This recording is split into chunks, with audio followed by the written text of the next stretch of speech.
I'm here with Kate Brown, who is the creator of Fish and Chocolate. How's your weekend going? Yeah, good, busy, pretty busy.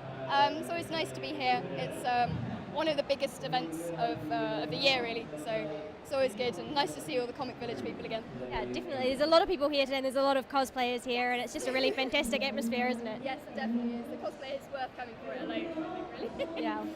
Okay, so this is it's absolutely beautiful hardcover edition of your book. What is Fish and Chocolate actually about? So it's 3 separate stories, but they're interlinked by theme. They're quite short, they're about 40 pages each. And the themes are about sort of parenthood and motherhood and relationship between mother and child. I would class them as horror stories. Everyone's always like, so you equate motherhood with horror? I'm like, Yes. I'm not quite. Okay, yes, we do. But they're supposed to be kind of uncomfortable to read. I wanted to create a particular atmosphere with them. Is that Sauron? I believe it might be, yeah. Sauron crossing. Anyway, motherhood. Yeah. Yeah, that was it really. Okay. Can I just ask, what's the significance of the title? So, I had no idea what to call this book at all when I started working on it, and I thought of like cheese and chocolate or something like that. So 2 things that sound kind of disgusting together but are fine apart. I wanted the cover and the title and everything to kind of give a little bit of an atmosphere as to what the book might be like before you even pick it up. So hopefully the idea was to create some kind of disgusting feeling. Although my first thought was actually chocolate fish, which I loved as a child. I heard about this. I had someone come up and go, these are massive in Sweden and stuff like that. I was like, oh, okay. But I'd not heard about them until I was told about them. Do they not do chocolate fish in the UK? No, I don't believe they do, no. Oh, they do? No, we're getting nods from Dennis. They do. Right. Oops. Sorry, I've just ruined your title. No, no chocolate fish. No. That said, I did come across, or it was sent to me by a friend, a recipe for salmon in a white chocolate sauce. It does actually sound really good. Okay, let's try that sometime. Basically, I failed all over with the title, really. Okay, just to switch gears a little bit. So, obviously you're a female creator in the comics industry. Why do you think there's a disproportionate number of men working in comics to women? I think that is very evident in this country. In other countries, it is definitely not the case. In places like Japan and Korea, it's, from my knowledge, it's more like it's very evenly balanced. I think it's difficult to say like really, really briefly, but one of the reasons could be that they already have material for both genders. It's easily gettable into for women there, so women will want to get into it. I have a lot of friends who are non-comics people, and all they think of is just muscles, and that's all comics are to them. Marvel and DC. Yeah, and that side of things just doesn't appeal to them, and they have no concept of anything outside of that, because comics are just not a widely read medium in the UK. Do you think that's changing? I would like to think it is, yeah. I mean, I've been in the industry I've been professional for 5 years now, and I've been in and around it for about a decade. And just in that stretch of time, I think it has changed a little bit. They have Guardian and The Observer, and they report on comics now, and they take them more seriously. And stuff like that, I think, is getting it more out in the public eye. I think it is happening, and I think that's just so beneficial. Okay, and the other thing I'd be interested to chat to you about is the DC New 52 and the controversy, I suppose, surrounding the representation of women, and some people feel that, in particular with Catwoman and Starfire, that DC's kind of missed the point. They've dropped the ball a little bit. Have you had a chance to glimpse those panels? Do you have any thoughts as a woman working in the industry and a female comic book reader? Yes. Okay, so I don't follow DC or Marvel comics myself, but I have seen those particular pages, the Starfire pages and the Catwoman pages, because they've been around on the internet a lot, on Twitter and on LiveJournal and everywhere, and there's been a lot of discussion about them. And yeah, I mean, they were very blatantly sexualized women, and to me there didn't seem to be, from the bits that I read, there didn't seem to be a huge point other than the fact that they were there to be looked at, to be sexy, and that seemed to be a shame. I don't want to completely condemn them because I've not read the entire comics. I don't. I'm in the same position. Yeah, but just from those, they're drawn differently, they're posed differently, they're framed differently to the men in the comic. So you got to think that there's a bit of bias there, and you got to wonder why, really. I think what's really telling is the artists who draw male characters in similar poses and similar outfits, and suddenly you just think, my God, that is ridiculous. Yeah, I've seen that. It's the Wonder Woman one or something, isn't it? Yeah, when like Batman's like this, and you're just thinking, oh my God. And yet you see a female character like that, and more often than not, you don't even notice. It's just standard. It's like, look how we're standing, and we're not standing like this all the time. It's just, that's not a natural pose. Maybe we should. Yeah, maybe we should. Let's do it again. Yeah, I think that's hot. Yeah. I think it is too. And according to comics, that's how we should be behaving. We're So doing it wrong. I think we're learning. Yeah, okay, I think we've grown as women here today, Kate. I feel good about it. Yeah. Let me ask you one more quick question. What do you think is more likely, a hostile alien invasion of Earth or a rise of the machines, the computers or whatever rise up against us?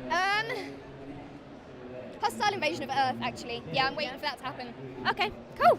Well, enjoy the rest of your weekend and all the best. Thank you very much. You. So, Dave, I didn't do it. Larry, What was my line? It was him. Oh, yeah, it was him. Oh, God. Yeah. yeah, Geek Syndicate. Yeah, Yeah, right. So, gentlemen, today is the last one, isn't it? Today is after, is it 6 years? 5 years. After, Get it right, buddy. so I don't remember my wife's birthday. Don't expect me to remember this. After 5 years, we are going to record the last episode of Geek Syndicate today. Spoiler, one of us dies. I haven't read the script, so I don't. I guess it must be you. That's why, man. Yeah, I guess so. I guess so, yeah. So, how do you feel about it, honestly? Haven't really thought about it because I just had this little picture that we're going to finish recording, press stop, and then go, oh, that's weird.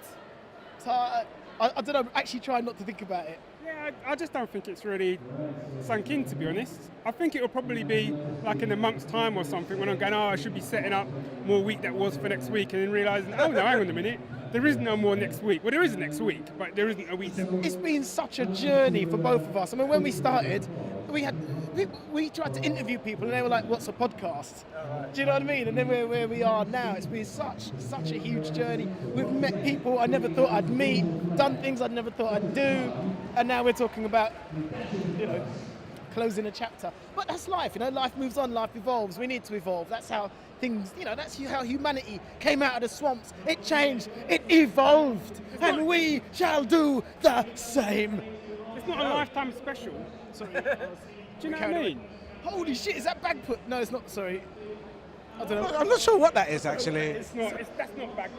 Sorry. So, Back to the... so I was speaking to Barry earlier, and we were saying about going out the way you came in, and he revealed that there might be a bottle of whiskey involved. 16-year-old Arbor. Oh, I'm glad you said that, because I was going to ask if it was like maybe an oldie special, or are you going to go out in style? Going out in style, man. I was going to say, spoiler, we get drunk. We want to go out with the headache we came in with. Yeah. Fair enough. Headache and memory loss, that's going to be the motto for the last episode. And how are you finding the MCM this year? We were walking around the comic village and saying that there's so many people we don't recognise. And in a way, that's a really good thing because it means it's expanded, it's grown, it's, as we were just saying, it's evolved. So comics are becoming more and more popular again. I think more and more people are getting up and actually creating, and that's good. That can only be a good thing. So for that, I'm actually finding it quite good. A lot of it is a bit mangified, which doesn't really, it's not really my thing. But the one thing about this, young people. There's lots and lots and lots of young people here. Well, that's the thing that we were sort of saying, that a lot of some of the other conventions that we go to, there's a lot of adults there, but there's not many of that kind of next generation coming up. Whereas, say what you want about MCM, you've always got that next generation in full force, And it may be a bit annoying. What, Michael Bay somewhere? Yeah. It's just like... Yeah, I told him that Michael Bay story. Which one? The one where you're having a go about Transformers and Michael Bay. Oh yeah, that was a... It's a different story for another time. So favorite cosplay you've seen here? Just saw this Catwoman with great Personality. costume. Yeah, that was. No, the best one so far God. was War Machine. Yeah, up in the Preston that had War Machine. Oh, and he was War Machine. Unbelievable. There was no two ways. He went like that, and I was like, don't shoot, man. You know? Have you seen the Rorschach with the thermal reactive mask? No. Have a look. There's at least 3 Rorschachs here, but one's quite thin, and you'll look at his face, and it's changing when he speaks. It's going off. I wonder if Chunky Batman's here this year. Chunky Batman. You know, it was a Chunky Batman. Chunky here. Rorschach's here. Yeah. Well, Maybe it's the same guy. He's just changed outfits. Where did we see Batman with a concave chest? His chest was like, it was like really. It's like, come on, dudes, if you're gonna dress as Batman, chunk out a bit, do the work. Throw some padding on. You know. Okay, so before we head out, we've got another survey. We're doing another survey, as we always do. Right now, we've got you both at the same time this time, so I'm hoping that you can kind of synchronize a bit better than last time. So, first of all, what is more likely, alien invasion or the rise of the machines? I was going to go straight for Alien Invasion just because it gives me a chance to be like Will Smith and go, don't shoot that green shit at me. But I think more likely is Rise of the Machines. I've been saying that for years. Rise of the Machines. Oh, I'm tempted to go Rise of Rise of the Machines. No, I'm tempted to go Rise of the Machines, but if you watch TV at the moment, the zeitgeist is for Alien Invasion, so someone knows something. That's what I'm saying, someone knows something. Well, That's why it's at Alien Invasion. Look, I'm hoping it's Rise of the Machines, because if it's Rise of the Machines, we get Terminator. If it's Alien Invasion, we get Falling Skies. Do you know what I mean? I know what scenario I want to be in. Yeah, but I'm ready for them all. Okay, so good segue. Lightsaber or blaster? Oh man, what I want.